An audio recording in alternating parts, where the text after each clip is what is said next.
내셨더라. 아멘. 여러분 혹시 파파로티라는 영화 보신 분 계십니까? 아마 이게 기억이 나시는 분도 계실 거라 생각합니다. 이 영화는 스타킹에 출연한 김호중이라는 학생을 그 사실을 실화를 바탕으로 한 재조명한 영화입니다. 이 김호중이라는 학생이 고1 때 할머니가 돌아가십니다. 그리고 나서 이 학생이 조직 폭력배에 들어가게 됩니다. 그런데 이 학생에는요, 특별한 재능이 있었습니다. 그것이 바로 목소리였습니다. 아주 멋있는 목소리를 가지고 있었는데 고1 때 자신이 가지고 있는 그 달란트를 숨길 수 없어서 조직 폭력배에 들어가 있었지만 김천 예고에 입학을 하게 됩니다. 그래서 거기서 서수용 선생님을 만나게 됩니다. 그런데 이 서수용 선생님이 이 김호중이라는 학생이 조직폭력배에 있다라는 것을 알게 됩니다. 근데 이 선생님은요, 이 학생의 재능이 너무 뛰어나기 때문에 이 학생이 조직폭력배에서 나오기를 원한 겁니다. 그래서요, 영화 중에서는 이 서수영 선생님이 조폭 두목을 찾아갑니다. 그래서 조폭 두목 앞에서 이렇게 이야기를 합니다. 내가 밥은 먹고 살아야 하니까 손은 자르지 말고 내 발을 자르러도 되니까 이 김호중 학생을 나한테 줘라. 이렇게 이야기를 하는 장면이 있습니다. 저는 그 장면을 보면서 이런 생각을 했습니다. 아, 진정한 선생이구나. 정말 자기 학생을 아끼고 자기 학생을 위해서 자신의 발목까지 내놓을 수 있는 진정한 선생님이구나라는 생각을 해봤습니다. 그런데 이 김호중이라는 학생이 이 선생님의 마음을 처음에는 잘 몰라줘요.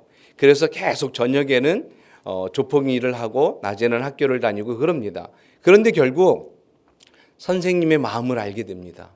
그리고 그 조폭에서 빠져나오죠. 그리고 지금은 훌륭한 성악가가 되었다라는 말입니다. 저는 여기서 한 가지 느끼는 것이 또 한 가지 있었습니다. 뭐냐면 이 선생님이 자기가 가지고 있는 선생으로서의 사명을 잘 감당을 하니까 이 학생이 어떻다라는 겁니까? 그 선생님을 존경하게 되고 선생님의 권위를 인정하고 있다라는 겁니다. 오늘날의 이 시대가 어떤 시대입니까, 여러분? 저는 오늘날의 이 시대가 권위를 잃어버리는 시대, 그리고 지도자에 대한 심각한 우리가 이야기를 많이 하고 있는 것을 이렇게 보게 됩니다. 여러분, 오늘 우리가 읽은 이 본문은요, 이스라엘 백성들이 38년 만에 다시 가데스 바네아에 다시 모인 사건입니다. 38년 전에 이 자리에서 이스라엘 백성들에게 어떤 일이 있었습니까? 12명의 정탐꾼을 가나안에 보내고 12명이 돌아와서 각각 다른 보고를 올리는 그러한 사건들이 있었습니다. 그 사건 때문에 이스라엘 백성들이 가네아 바네스를 중심으로 38년 동안 광야를 헤매다가 38년이 지난 오늘 이 본문에서 다시 그들이 모이게 됩니다. 그런데 저는요, 오늘 우리가 읽은 이 본문을 통해서 하나님 앞에 거역하는 지도자들의 모습을 통해서 우리가 배워야 할 것들이 무엇인가를 여러분들과 함께 나누고 싶습니다.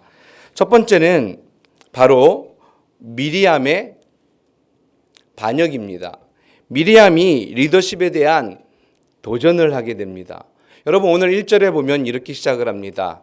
첫째 달에 이스라엘 자손 곧 온 회중이 신광야에 이르러 백성이 가데스에 이르더니 미리암이 거기서 죽음에 거기에 장사되니라. 오늘 본문에 보면 미리암의 죽음으로 시작을 하게 됩니다. 그런데 오늘 우리가 읽은 본문에서는 미리암이 어떤 리더십에 대한 거역을 했고 반역을 했는지 도전을 했는지에 대해서는 알 수 없습니다. 이것을 알기 위해서는 민수기 12장으로 다시 거슬러 올라가야 합니다. 여러분, 민수기 12장에 보면은 모세를 향해서 아론과 미리암이 모세를 비방하는 장면이 등장을 하게 됩니다. 여러분, 무엇 때문에 모세를 비방했습니까? 그 이유는 바로 모세가 구스 여인을 취했기 때문에 그렇습니다. 이 구스 여인은 오늘날의 에티오피아 여인입니다. 그러니까 흑인이라고 볼 수 있습니다. 여러분, 만약에 아론과 미리암이 이 결혼 문제를 가지고 비방을 했다면 저는 이해할 수 있습니다.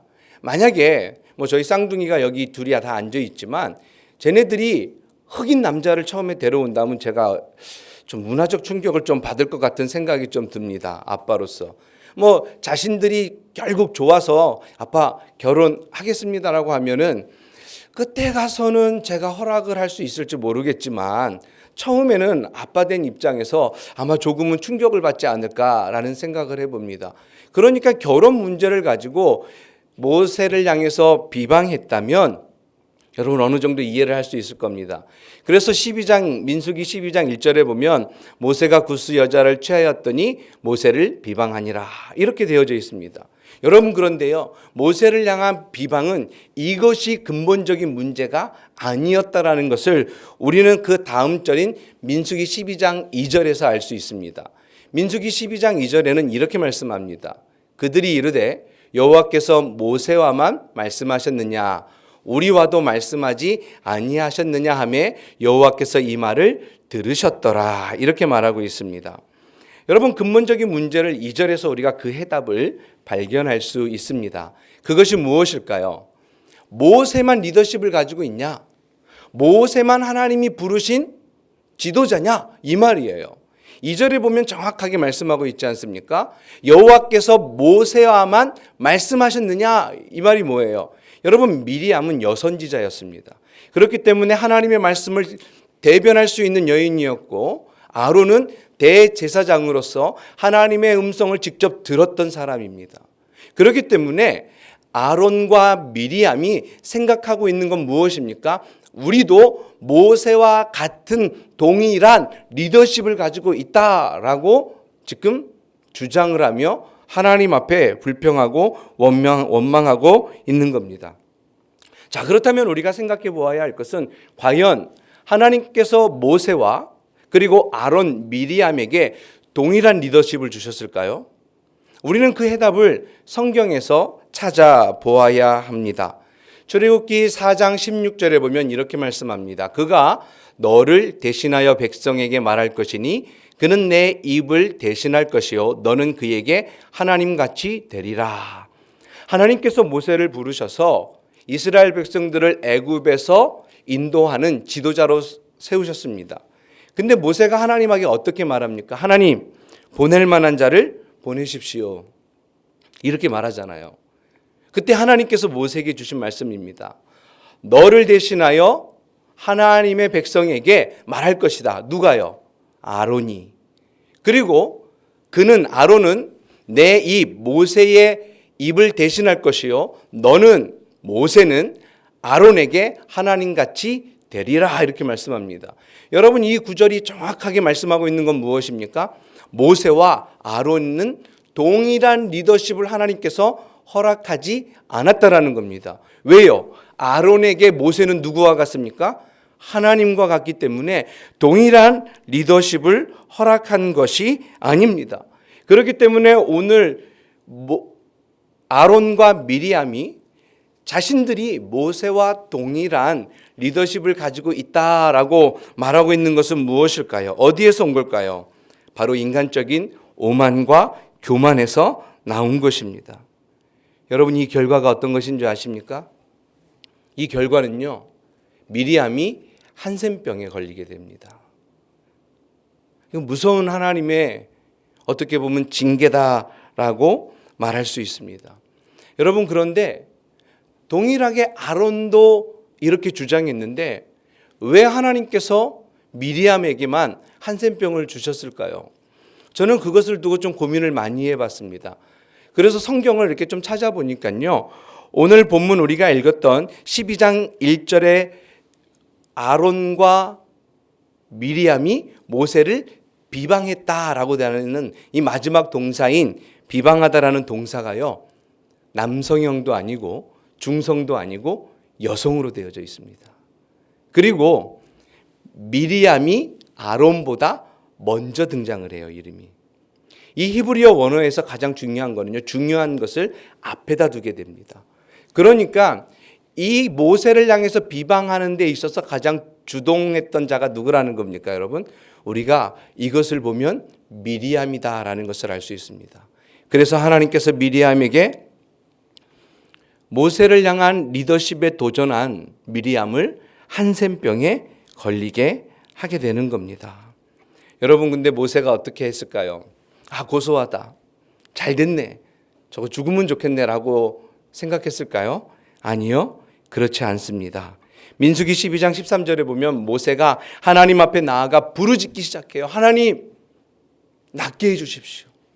하나님, 미리암을 낫게 해 주십시오. 라고 하나님 앞에 간절하게 부르짖을 때에 하나님께서 어떻게 해요? 미리암을 낫게 해 주십니다.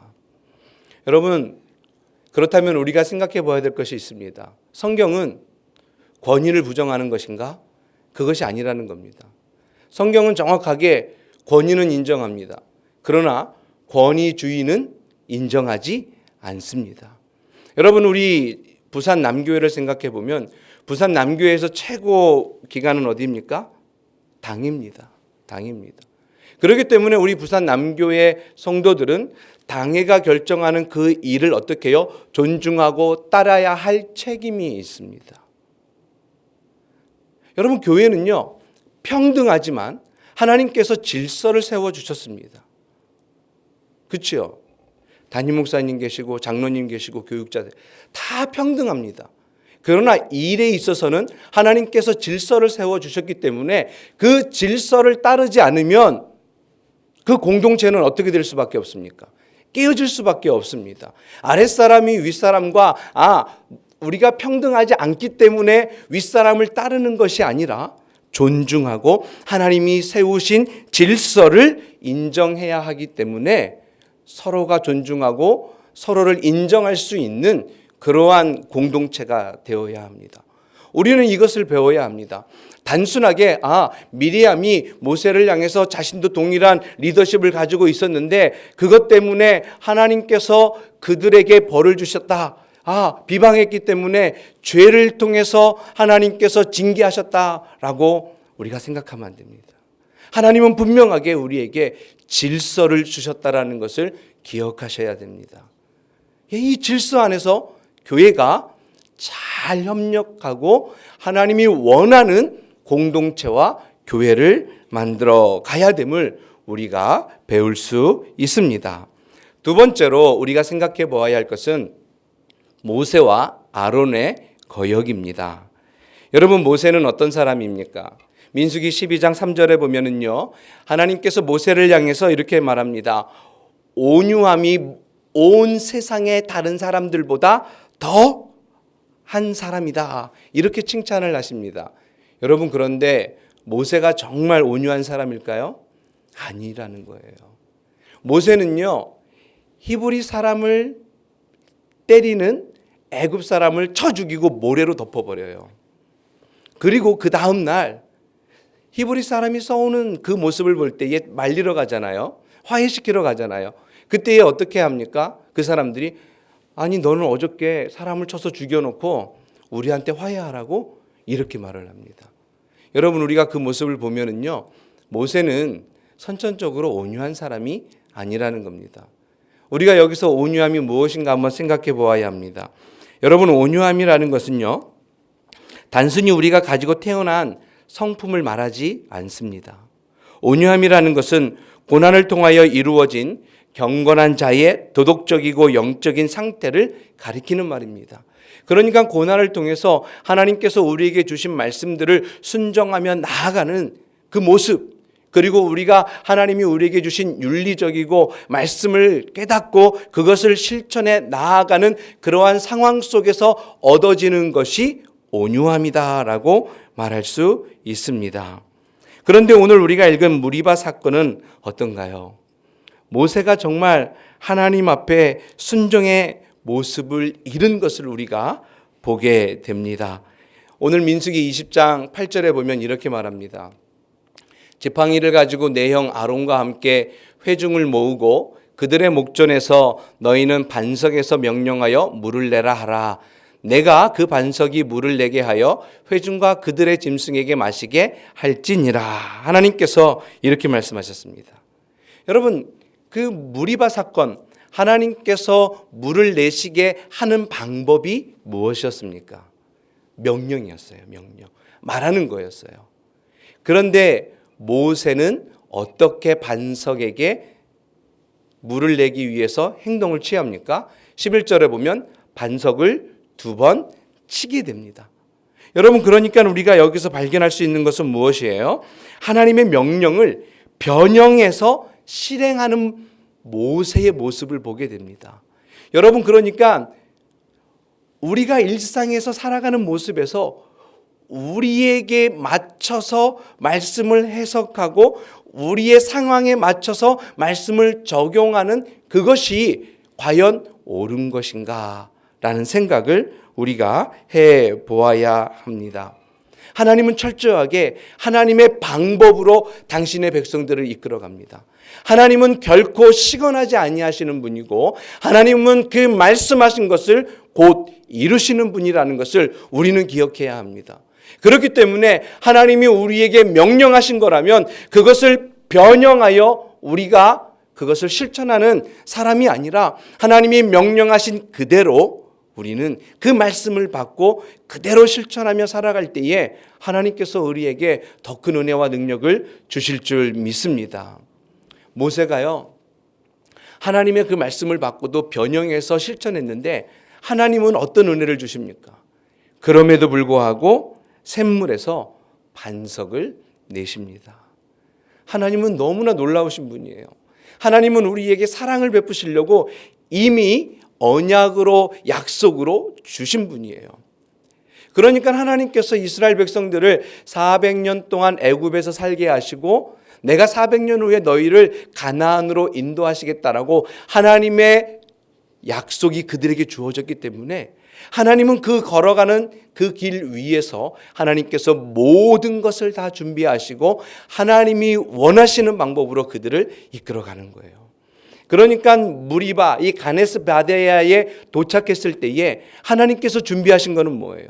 이스라엘 백성들이 하나님을 향하여 모세를 향하여 물이 없어 원망하고 불평하는데 하나님은 이미 그들에게 물을 준비해 놓으셨다라는 겁니다. 이것이 하나님의 계획이에요. 우리는 우리가 하는 것처럼 생각할 수 있습니다. 그러나 우리가 하는 것은 아무것도 없습니다. 하나님은 우리가 하는 것처럼 보이지만 하나님은 우리를 사용하셔서 하나님의 놀라운 계획을 이루어 가시는 줄 믿습니다. 여러분, 그 결과가 무엇입니까? 하나님의 명령을 변형해서 실행한 그 결과가 무엇일까요? 오늘 본문의 12절에 보면은요, 이렇게 말씀합니다.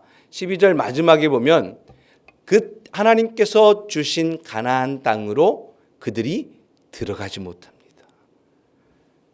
여러분, 이것이 놀라운 우리에게 주는 도전이 될 수 있습니다. 사랑하는 성도 여러분, 가나안은요, 순종과 믿음으로 주어지는 땅입니다. 언약으로 주어진 땅이지만 그 언약을 믿고 순종의 길을 걸어가는 자에게 주어진 곳이 바로 가나안 땅이라는 겁니다. 그렇다면 우리는 한번 생각해 봐야 돼요. 무엇을 생각해 봐야 할까요? 왜 도대체 모세와 아론은 그렇게 행동했을까라는 것을 한번 생각해 봐야 되지 않겠습니까? 오늘 본문 10절에 보면은 이렇게 말씀하고 12절을 다시 한번 보겠습니다. 먼저 12절에 이렇게 이야기를 하고 있어요.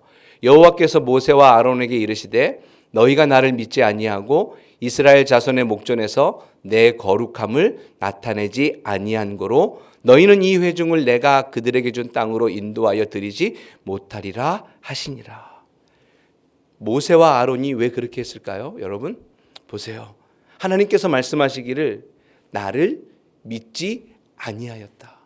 그리고 하나님의 거룩함을 나타내지 못했다라고 하나님께서 말씀하고 있습니다. 여러분 이겁니다. 하나님은 철저하게 우리에게 믿음을 요구하시는 분인 것을 아셔야 됩니다.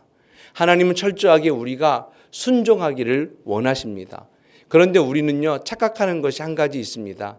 뭐냐면은 우리가 99.9% 순종을 하고 0.1% 순종하지 아니했다면 우리가 생각하고 착각하는 것은 무엇일까요?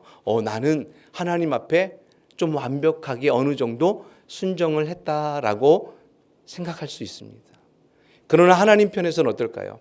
0.1%의 불순종도 하나님이 보시기에는 불순종이라는 겁니다. 우리가 그것을 좀 깨달으면 좋겠습니다. 하나님께서 오늘 모세와 아론을 통해서 하나님을 향하여 믿음으로 온전하게 하나님의 그 거룩함을 드러내지 못한 그들에게 가나안 땅을 허락하지 않으신 것처럼 오늘 하나님께서 이 모습을 통해서 우리에게 요구하는 것은 바로 그 말씀을 전적으로 믿고 순종할 수 있는 우리의 믿음을 요구하시는 줄 믿습니다. 또 한 가지 우리가 생각해 보아야 할 것은 이겁니다. 10절에서 이렇게 말합니다. 모세와 아론이 회중을 그 반석 앞에 모으고 모세가 그들에게 이르되 반역한 너희여 들으라. 우리가 너희를 위하여 이 반석에서 물을 내랴 하고. 여러분, 모세와 아론이 이스라엘 백성들에게 지금 선포하는 거예요. 이스라엘 백성들을 쭉 모아놓고 이렇게 외치는 거죠. 우리가 이 반석에서 너희에게 물을 내겠다. 이렇게 말하는 겁니다. 여러분, 누가 반석에서 물을 내게 하십니까? 하나님이 내게 하시는 줄 믿습니다. 하나님이 하시는 일입니다. 하나님께서 역사하시는 겁니다. 하나님께서 그들을 붙잡고 그들에게 능력을 주셔서 일하시고 계심을 우리가 보아야 합니다. 그런데 모세는요, 르비딤에 있었던 그 사건들, 하나님께서 역사하시고 그들에게 능력을 주셨던 일들을 잠시 잊었던 것 같습니다. 하나님께서 그들에게 역사하셔서 오늘 그 자리까지 오게 하셨음에도 불구하고 모세와 아론은 잠시 그 모든 것들을 잊어버리고 우리가 너희에게 물을 주겠다라고 외치고 있습니다. 여러분, 우리가 여기서 생각해 보아야 할 것은요, 우리가 무엇을 말하고 행동하는지가 정말 중요하다라는 겁니다. 생각하는 대로 말하고 행동하는 것에 우리의 의가 나타나고 드러날 수 있습니다. 여러분, 그것이 곧 불신앙으로 연결될 수 있습니다. 저는 신대원을 다니면서 제가 영향을 받았던 두 교수님이 있는데 박영동 교수님과 유해무 교수님입니다. 이 두 분이 강의 시간에 늘 강조했던 것이 있습니다. 그것은 바로 우리가 온전하게 살아가는 겁니다. 자신의 의를 드러나지 않는 그러한 사역자가 되라는 말입니다. 얼마 전에 한 교수님과 통화하면서 저에게 이런 말씀을 해주셨습니다. 김 목사, 십자가의 길을 걸어가려고 다짐하지 않았는가? 이 한 말씀을 하시는데 제 마음이 너무나 팍 찍는 느낌을 받았습니다. 왜냐하면 그동안 늘 그렇게 살아가고 그렇게 하려고 노력했는데 그 한마디를 딱 받고 나니까요, 제가 그렇게 살아가고 있지 않다라는 것을 발견하게 됐습니다. 제가 지난주에 한 선교사님 가정을 만났습니다. 그 선교사님은요, 영국에서 성악으로 박사학위까지 받으신 분입니다. 그런데 지금 말레이시아에서 선교사로 사역을 하고 계십니다. 처음에 그 아내 되는 사모님이 선교를 한다고 했을 때 그것을 받아들일 수 없었다라고 말을 합니다. 아니, 이제 박사학위가 끝나가고 이제 박사가 다 끝나가는 이 시점에서 이제 박사를 받으면 한국에 들어가서 교수를 한다든지 뭐 영국에 남아서 교수를 하는 것을 꿈꾸며 편안하고 안정된 삶을 기대했는데 갑자기 이 선교사님이 선교를 하겠다라고 선언을 한 겁니다. 그래서 이 사모님이 그것을 이기지 못하고 한국에 들어와서 일을 하기 시작했대요. 일을 하면서 그것을 잊고 싶고 벗어나고 싶었대요. 그런데 결국 하나님의 부르심이 우리의 삶이 하나님의 복음을 증거하는 그 사역을 우리에게 주셨다라는 걸 깨닫고 다시 남편과 함께 그 길을 걸어가게 됐다라고 이야기를 합니다. 저는 참 대단하다라고 생각을 합니다. 어떻게 생각하면은요, 하나님 할 수 없습니다. 하나님의 그 부르심, 하나님의 그 명령에 그것을 부인하고 그들이 원하는 삶을 걸어갈 수 있었다라고 저는 생각을 합니다. 하나님 이 길 아닙니다. 저는 못합니다라고 그 길을 갈 수 있었지 않았나라는 생각을 해봤습니다.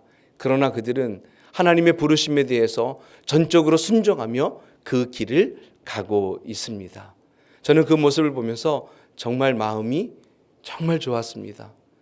오래 알고 지냈던 선교사님 가정이지만, 선교로 하기 이전부터 알고 있었던 가정이지만, 그 가정의 모습을 보면서 정말 이분들이야말로 자신의 모든 것들을 내려놓고 하나님의 말씀에 순종하며 그 길을 걸어가고 있는 사람들이구나 라는 생각을 해보게 됩니다. 그리고 저를 비교해 봤습니다. 나에게도 하나님께서 이런 것들을 요구하고 계시겠구나. 하나님과 다투지 말자. 하나님께서 명령하신 것에 대한 바른 순종의 길을 걸어가자. 여러분, 그래서 오늘 이 본문에 등장한 이 무리바, 이 뜻이 무엇입니까, 여러분? 다툼이란 뜻이지 않습니까? 하나님과 다투어서는 결코 손해보는 것은 누굴까요? 나라는 겁니다.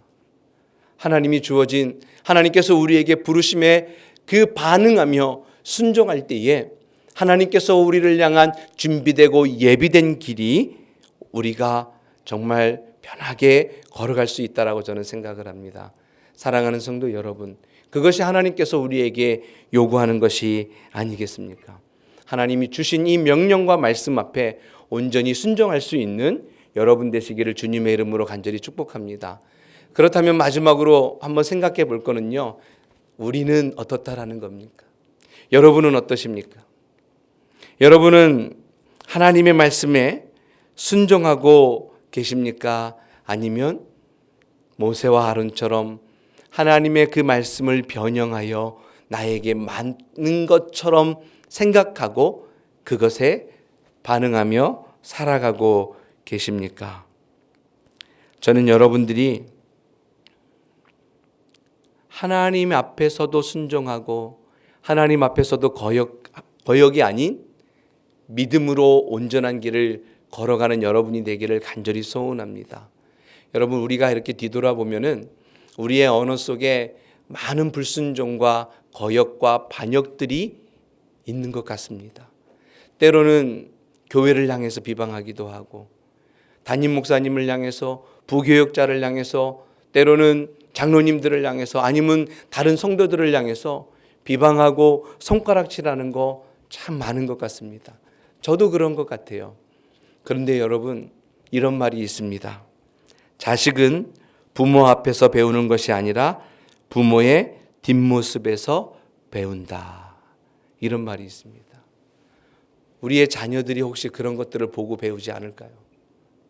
우리 앞에서는 대놓고 그걸 배우지 않지만 우리의 자녀들이 그렇게 불평하고 비방하고 또 다른 사람들을 모욕하는 그것들을 우리의 자녀들이 우리의 뒷모습에서 배우고 있지 않는가라고 한번 생각을 해보셔야 합니다.